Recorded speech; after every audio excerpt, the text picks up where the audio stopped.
ሰላም ጤና ይስጥልኝ ውድ ተመልካቾቻችን፣ በዛሬው ዕለት በዶክተር ወንዶሰን አሰፋ መዝገብ የተከሰሱ ተከሳሾች ፍርድ ቤት ቀርበው ነበረ።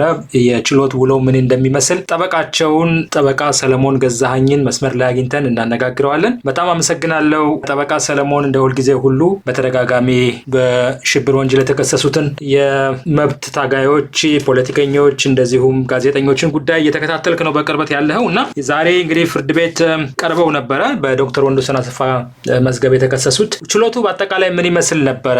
ለምንድንስ ነበር የተቀጠረው? ምን ተካሄደ? አመሰግናለሁ ፋሲል። በእነ ዶክተር ወንዶሰን አሰፋ መዝገብ ስር እንደሚታወቀው የተለያዩ ምሁራንም ጋዜጠኞችም እስረኞች አሉ። እነ ጋዜጠኛ መስከረም አበራ፣ ጋዜጠኛ ዳዊት በጋሻው፣ ጋዜጠኛ ጎበዝ ሲሳይ፣ ጋዜጠኛ ገነት አስማማው፣ እነ ዶክተር ሲሳይ ውግቸው፣ ዶክተር ወንዶሰን አሰፋ፣ እነ ዮርዳኖስ አለሜን ብዙዎች አሉና ዛሬ በእርግጥ ዛሬ የተቀጠረ ቢሆንም ግን የተቀጠረበት ዋናው ምክንያት ዋናው ቀጠሯቸው ባለፈው አርብ ነበረ። ቀጠሮ በ2017 መጨረሻ ፍርድ ቤት ሊዘጋ ሲል እኛ ጠበቆቹ በአቃቤ ሕግ ባቀረበው ሰነድ ላይ ምስክር ከተሰማ ካለቀ በኋላ አቃቤ ሕግ ባቀረበው ሰነድ ላይ አስተያየት ሰጥተን ፍርድ ቤቱ ለአርብ ባለፈው አሁን አርብ ጥቅምት 5 መሰለኝ 2018 ላይ የቀጠለው ብይን ለመስጠት ነበረ በዚህ በአቀረብነው የሰነድ አስተያየት ላይ። ሆኖም ግን አርብ ዕለት ከፌዴራል ከፍተኛ ፍርድ ቤት ዳኛ ህይወት ማለፍ ጋር በተገናኘ ችሎት የለም ነበር አርብ ዕለት። ስለዚህ ለዛሬ ነው የተቀጠረው ተሸጋግሮ። ስለዚህ ዛሬ ችሎት ተሰይሞ ተከሳሾች ሁሉም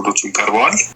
ችሎቱም ሁለት ነገሮችን ነው በያዙ። አንደኛው ከሰብአዊ መብት አያያዝ ጋር ከበነ መስከረም ጋዜጠኛ መስከረም አበራ፣ ጋዜጠኛ ገነት አስማማውና ዶክተር ሲሳይ ውግቸውን በተመለከተ እንዲሁም የአቃቤ ሕግን የሰነድ አስተያየት ተጨማሪ የሰነድ አስተያየት ለመጠባበቅ ነበረ። የመጀመሪያውን በተመለከተ የዚህ ከሰብአዊ መብት አያያዝ ጋር በተመለከተ ባለፈው ሐሙስ ጋዜጠኛ ገነት መስከረም አበራ አይኗን አሟት ስለነበር፣ ጋዜጠኛ ገነት አስማማው ኦልሞስት 2 ዓመት ሆኗታል። ኩላሊቷን በጣም ታሟት ስቃይ ውስጥ ነበረች። እንዲሁ ደግሞ ዶክተር ሲሳይ ውግቸው ጥርሱን ታሞ ነበርና እነሱ አቤቱታ አስገብቼ ነበር በግል እንታከም የሚል። ፍርድ ቤቱም አስተያየት ሰጡበት ብሎ ለማረሚያ ቤት ልኮ አስተያየቱ መጥቶ በአስተያየቱ ላይ ማረሚያ ቤቱ በእኛ በኩል የሕክምና ተቋም ስላለ በዛ በኩል እናሳክሟቸዋለን በግል መታከም እንዳይፈቀድላቸው የሚል አስተያየት ነበር የሰጠው። በእርግጥ በዚህ ጉዳይ ላይ ቀደም ብሎ የዛሬ 2 ዓመት 3 ዓመት የፌዴራል ጠቅላይ ፍርድ ቤት ሰበር ሰሚ ችሎት አስገዳጅ ውሳኔ ሰጥቷል። በእነ ጀዋር መሐመድ መዝገብ ላይ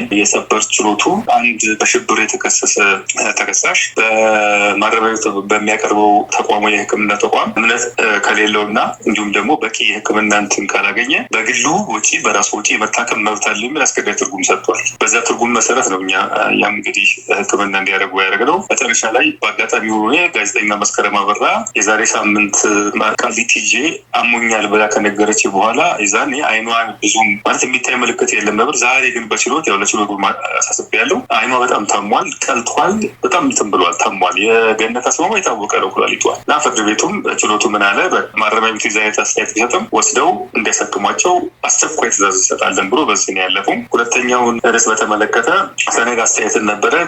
እንደሚታወቀው እንግዲህ ብይን ለመስጠት ይከላከሉ አይከላከሉ የሚል ብይን ለመስጠት ነበር። እንደሚታወቀው የሰነድ አስተያየት ላይ ስንሰጥ የተከሳሾችን ድምፅ፣ ስልክ ጠለፋን በተመለከተ የቴክኒኩን ማስረጃ በተመለከተ ፖሊስ ከፍርድ ቤት ትእዛዝ ወይም ፈቃድ ካላገኘ በስተቀር የሰውን ስልክ መጥለፍ እንደማይችል በሕጉ በግልጽ ተቀምጧል። ሆኖም ግን ፖሊስ በዚህ በዶክተር ወንዶሰን አሰፋ መዝገብ ላይ የስልክ ልውውጡ በፍርድ ቤት ትእዛዝ የተጠለፈ ነው በማለት የፍርድ ቤትን መዝገብ ቁጥር አያይዞ ነበር ከመዝገቡ ጋር። እኛም ሰነድ አስተያየት በምንሰጥበት ሰዓት አቃቤ ሕግ የቴክኒክ ማስረጃን በተመለከተ ቴክኒክ ማለት ያው የስልክ ጠለፋን ጨምሮ ማለት ነው። አቃቤ ሕግ በፍርድ ቤት ትእዛዝ አውጥቻለሁ ያለውን መዝገብ አስመጥቶ እንዲያይልን አለበለዚያ ጠለፋው ሕገወጥ ነው በሚል ውድቅ እንዲያደርገው የሚል ነበር ያለው አስተያየት ሰጠ ነው በጽሁፉ ላይ። ፍርድ ቤቱም ሌሎችን በሰነዱ ላይ በተመለከተ በሌሎች ላይ ብይን ለመስጠት ካጠቃለለ በኋላ ግን ይህን ኢሹ በተመለከተ አቃቤ ሕግ ነሐሴ ላይ እንደ መዝገቡ እንዲያመጣ ነበር። ከዚህ በፊት ጠለፋ ያስፈቀደበትን መዝገብ እንዲያመጣ ነበር። አሁን በዛሬው ቀን ግን አለመጣም። ስለዚህ ችሎቱ ምንድን ያለው በድጋሚ ትእዛዝ ሰጥቷል። አቃቤ ሕግ የስልክ ጠለፋውን ትእዛዝ ያገኝበትን የፍርድ ቤት መዝገብ እንዲያቀርብ በማለት ለጥቅምት 26 ቀጥሮታል። በሌላ በኩል ከሰብአዊ ጥሰት ጋር በተገናኘ ባለፈው ሳምንት በነ ተከበሩ አቶ ዮሐንስ ቧያለው ቀጠሮ ቀን በማረሚያ ቤቱ ደርሰባቸው የነበረውን የሰብአዊ ጥሰት በተመለከተ የተከበሩ አቶ ክርስቲያን ታደለ፣ የተከበሩ አቶ ዮሐንስ ቧያለው፣ የተከበሩ ዶክተር ካሳ ተሻገርና መሪጌታ በላይ አዳሙ ለችሎቱ በማረሚያ ቤቱ ኃላፊዎች አማካኝነት የደረሰባቸውን በደል በተለይ አዲስ በተተኩት በነበሩት የማረሚያ ቤት ኃላፊዎች ላይ የደረሰባቸው በዝርዝሩ አቅርበዋል። አንዳንዶቹም ብሔር ተኮር የሆኑ ለዚህ ለሚዲያ የማይመጥን ስድብም፣ ነቀፋም፣ ዘለፋም የሰደቧቸው እኔ መግለጽ የማልፈልገው በለችሎቱ ተናግረው ነበረ።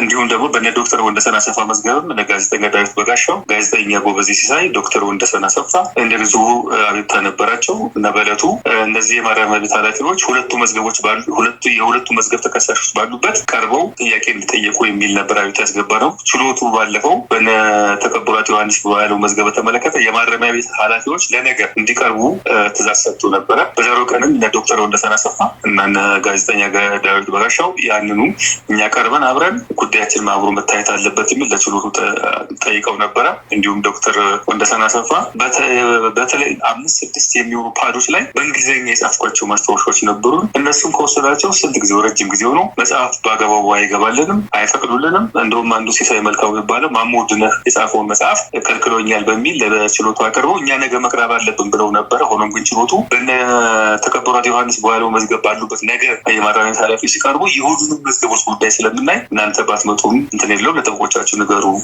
ተብሎ ያው መደበኛውን የአቃቢ ሕግን የጠለፋ ያደረገበትን የፍርድ ቤት መዝገብ ለመጠባበቅ ማለት የጥቅምት 26 ተቀጥሯል። የጥቅምት 26 ተቀጥሯል። ጠበቃ ሰለሞን እዚህ ላይ አቃቢ ሕግ ማቅረብ ያልቻለው ሪሊ ስለሌለው ነው ወይስ ሌላ ዘዴ ሊጠቀሙ ነው? ምክንያቱም ከዚህ በፊት እንደሚታወቀው በህጋዊ መልኩ ጠለፋ አካሄደናል ይሉና ሰነዶችን ራሳቸው አዘጋጅተው ያቀርባሉ።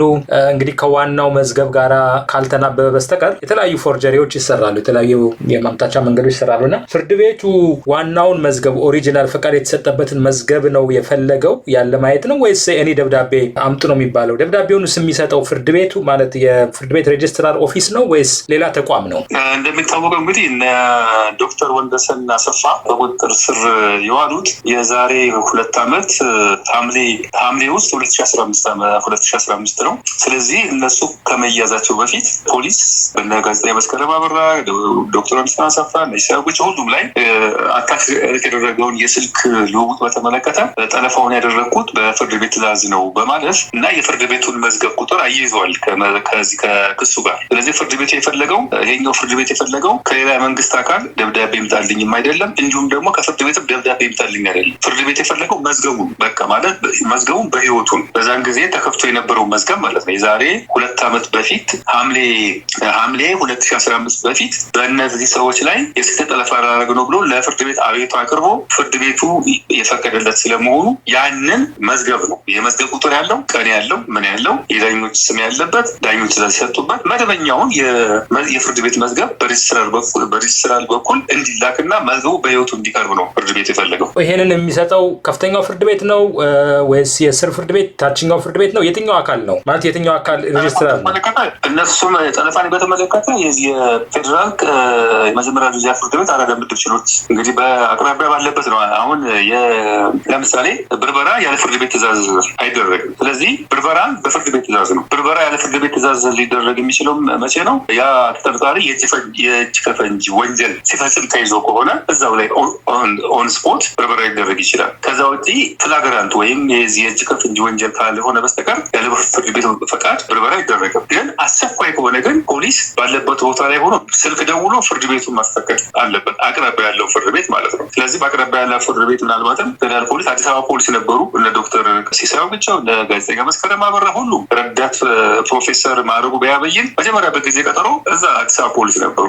ስለዚህ አዲስ አበባ ፖሊስ ጠለፋ ሲያደርግ እዛ ወረዳ የመጀመሪያ ደረጃ ፍርድ ቤት አቅራቢያ ያለው ፍርድ ቤት ስነስርዓት ህጉን ያን ነው የሚለው። የወንጀለኛ መቅጫ ስነስርዓት ቁጥር በግልጽ ነው ያስቀመጠው።